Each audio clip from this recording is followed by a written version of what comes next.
स्वागत है आपका एक्सप्रेस ऑडियो बुक चैनल में। तो चलिए शुरू करते हैं हमारा अगला chapter, the night to all problems are interpersonal relationship problems. हमारी ज़िंदगी में जो भी प्रॉब्लम्स आते हैं वो इंटरपर्सनल रिलेशनशिप प्रॉब्लम्स की वजह से ही आते हैं। अभी ये मानना आपको मुश्किल लगेगा, लेकिन जैसे हम इसे आगे समझेंगे आपका नज़रिया भी बदल जाएगा।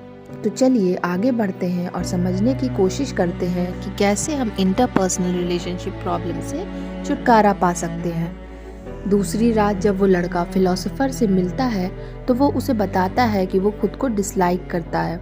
फिलोसोफर उस लड़के से उसकी कमियों के बारे में पूछता है।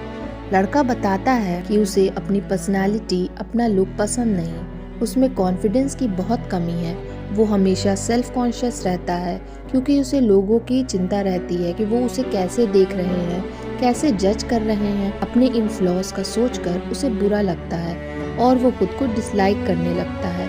हम सब के साथ ऐसा होता है जब हमें अपना आप पसंद नहीं होता। ये चैप्टर इस बुक का बहुत इम्पॉर्टेंट पार्ट है क्योंकि अक्सर लोग इस स्ट्रगल से गुजर रहे हैं कि उन्हें अपना आप पसंद नहीं, वो खुद को डिसलाइक करते हैं। फिलोसोफर उसे समझाने के लिए एक लड़की की कहानी बताता है जो उसके पास काउंसलिंग के लिए आई थी। उस लड़की को लोगों के बीच में ब्लश करने का डर लगा रहता था। वो लड़की फिलोसोफर के पास ठीक होने के लिए आई थी। उसने सोचा था कि अगर वो ठीक हो जाएगी तो वो अपने दिल की बात उस लड़के से वो बताएगी जिसे वो लाइक करती है, लेकिन अभी तक उसने ब्लशिंग के डर से ये बात उसे बताई नहीं थी। लेकिन फिलोसोफर के अनुसार उस लड़की ने ब्लशिंग के डर को खुद फैब्रिकेट किया था। उसमें अपनी फीलिंग्स उस लड़के को कन्फेस करने का करेज नहीं था, इसलिए उसने ये ब्लशिंग के डर का बहाना बनाया था, शायद रिजेक्शन से बचने के लिए। अक्सर लोग अपनी इनसिक्योरिटीज से बचने के लिए प्रॉब्लम्स को खुद क्रिएट करते हैं। उनका डर मदद करता है उन्हें अपनी ज़िंदगी के डिससैटिस्फैक्शंस को एक्सेप्ट करने में। फिलोसोफर का मानना है कि लोगों को बदलने से पहले उन्हें खुद को एक्सेप्ट करने के लिए इनकरेज करना चाहिए। उस लड़की की तरह उसे भी डर है कि लोग उसे इग्नोर कर देंगे, उसके बारे में बुरा सोचेंगे जिससे वो हर्ट होगा, इसलिए वो खुद को लोगों से दूर कर रहा है। जब हमारा रिश्ता दूसरों के साथ होता है तो ये ऑलमोस्ट इम्पॉसिबल है कि हम हर्ट ना हो या हम उन्हें हर्ट ना करें। तभी तो एडलर ने कहा है कि हमें इन समस्याओं से छुटकारा तभी मिल सकता है जब हम इस पूरे यूनिवर्स में अकेले हों। एडलर ने इन कमियों को दो कैटेगरीज में बांटा है, ऑब्जेक्टिव और सब्जेक्टिव इन्फीरियोरिटीज। ऑब्जेक्टिव इन्फीरियोरिटीज वास्तविक में होती हैं, वो एक्चुअल में हैं, उसे हम माप सकते हैं और कंफर्म कर सकते हैं, जैसे किसी से हाइट में छोटा होना या किसी दूसरे की तुलना में पैसा कम होना। लेकिन सब्जेक्टिव इन्फीरियोरिटीज एक्चुअल में एग्जिस्ट नहीं करती। इन कमियों को हम अपने दिमाग में बना लेते हैं। सब्जेक्टिव कमियां तो खुद में होती ही नहीं, इसलिए खुद को कमतर या वर्थलेस समझने से पहले अपनी इन्फीरियोरिटीज को अच्छी तरह समझना ज़रूरी है। हम सब लोगों में एक यूनिवर्सल डिज़ायर होता है सुपीरियॉरिटी का, इसलिए इन्फीरियॉरिटी की फीलिंग हमारे ग्रोथ के लिए एक अच्छा स्टिमुलेंट बन सकता है। लेकिन हम में अक्सर ऐसे लोग भी हैं जिनमें आगे कदम बढ़ाने का करज नहीं होता। कुछ करने से पहले ही वो हार मान लेते हैं। उन्हें लगता है वो कुछ नहीं कर सकते या चाहे वो कितनी भी कोशिश कर लें तो भी उन्हें कुछ नहीं मिलेगा। इसको इन्फीरियॉरिटी कॉम्प्लेक्स कहते हैं। इन्फीरियॉरिटीज़ को वो बहाना बनाते हैं, जैसे उन्हें अच्छी एजुकेशन नहीं मिली इसलिए वो सफलता नहीं पा सकते, या वो सुंदर नहीं इसलिए किसी के साथ रिलेशनशिप में नहीं हो सकते। लेकिन असली प्रॉब्लम ये है कि हम रियलिटी का सामना नहीं कर पाते। अगर हम ये सोचते हैं कि मैं एजुकेटेड नहीं हूँ तो मैं सक्सेसफुल नहीं हो पाऊँगा, तो इसके बदले हमें कहना चाहिए कि मुझे सक्सेसफुल बनना ही नहीं। सुनने में इलॉजिकल लगेगा और बिलीव नहीं होगा। लड़का भी ऐसा ही सोचता है और फिलोसोफर से पूछता है कि कोई भी क्यों सक्सेसफुल नहीं होना चाहेगा।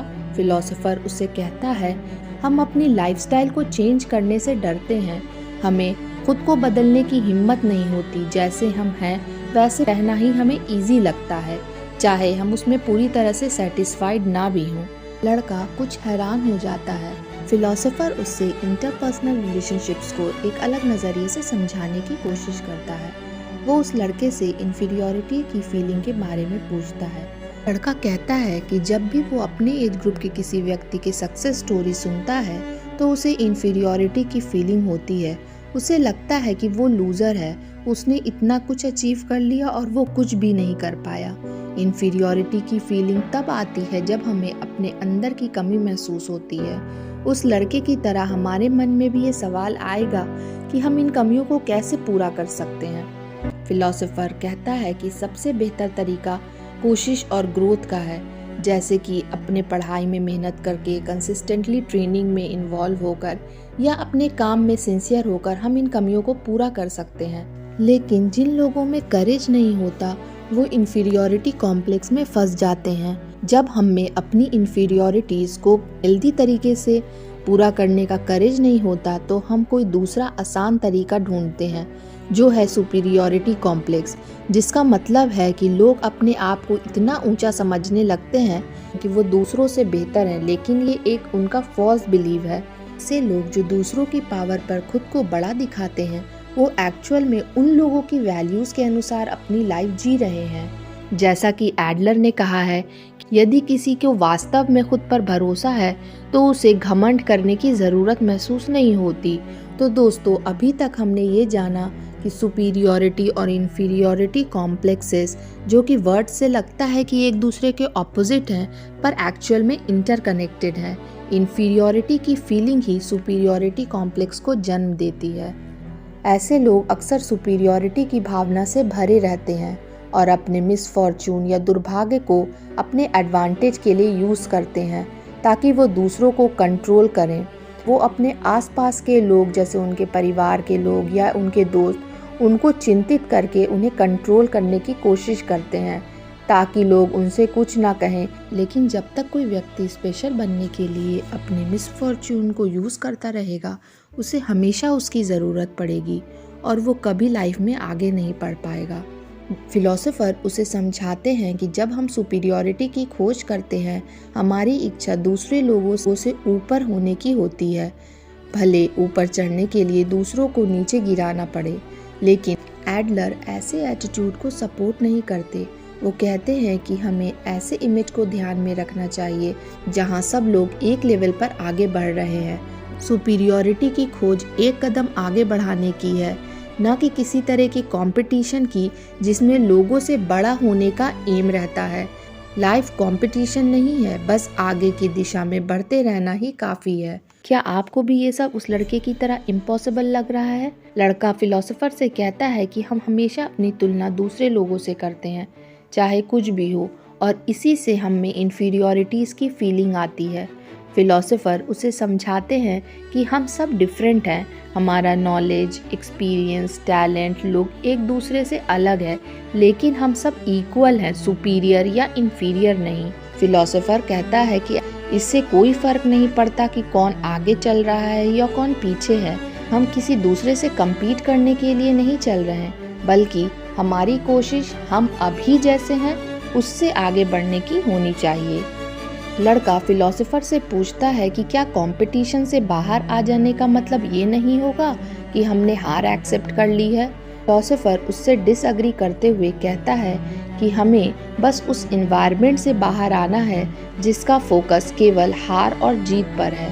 हमने शुरुआत की थी कि सारी प्रॉब्लम्स इंटरपर्सनल रिलेशनशिप की वजह से हैं और वही हमारी इन्फीरियॉरिटी की फीलिंग के डिस्कशन का बेसिस था, और ये दोनों कंपटीशन से कनेक्टेड हैं। अगर व्यक्तिगत रिश्तों का बेस कंपटीशन हो तो इंटरपर्सनल रिलेशनशिप प्रॉब्लम और मिसफॉर्च्यून से बचना मुश्किल हो जाएगा। जेन्युइन और सच्चे रिश्ते कोलैबोरेशन और सपोर्ट से बनते हैं, राइवलरी से नहीं, क्योंकि किसी भी कंपटीशन के एंड में विनर्स और लूजर्स होते हैं, जिससे इन्फीरियॉरिटी की फीलिंग आती है। क्योंकि हम कॉन्स्टेंटली खुद को दूसरों से कंपेयर करते रहते हैं और सोचते हैं कि मैंने उसे हरा दिया, या दुखी होते हैं कि मैं हार गया। इसी तरह धीरे धीरे बिना हमें पता चले सारी दुनिया हमें अपनी दुश्मन लगने लगती है। हमें लगता है कि लोग हमें जज कर रहे हैं और हमें क्रिटिसाइज कर रहे हैं, और वो मौका देख रहे हैं हमें हर्ट करने का। यही कंपटीशन का नेगेटिव एस्पेक्ट है।